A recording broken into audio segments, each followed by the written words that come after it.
Hi, my name is Jana Kuehler, and this is my story.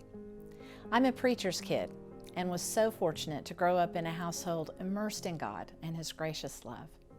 While most were told fairy tales, I was told Bible stories. While many struggled to see what God could do in the lives of His children, it was modeled for me daily.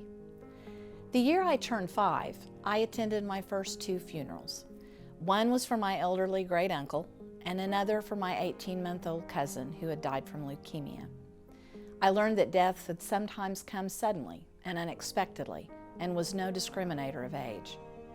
The following summer, we returned to Falls Creek, a church camp in Davis, Oklahoma. At the time, my dad worked for the Baptist Convention, and part of his job responsibilities included about 6 weeks each summer on the campgrounds. During the invitation following one of the evening services held in the tabernacle, I told my mom that I wanted to go forward. After the counseling session in B.B. McKinney Chapel, we headed back to our little cabin across from the ball field. My dad asked me to tell him why I had gone forward during the invitation. I told him that I asked Jesus to come live in my heart and forgive me of my sins because they kept me away from God. I wanted to know that if I died, I would go to heaven and live with Jesus. It was a very simple decision for me. In childlike faith, I knew God would do just as He said and would save me from my sins and take me to heaven when I died. However, living a believer's life was not so simple. I discovered early on that being a Christ follower wasn't easy. As challenges, heartbreaks, and struggles would find their way into my life, I began to hold on to a verse my mom had shared with me.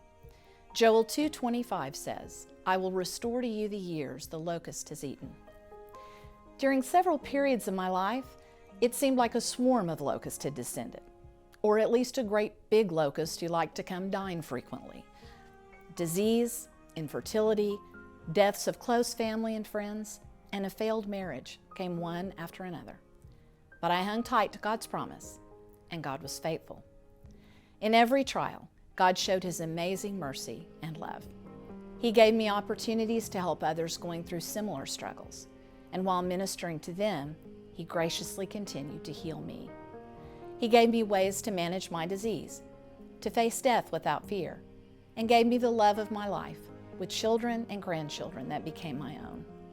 Truly, He recovers what has been destroyed by the enemy. But most importantly, He wants to restore a relationship with you. I pray that if you do not know Jesus, you will ask forgiveness for your sins and give your life to the one who makes all things new.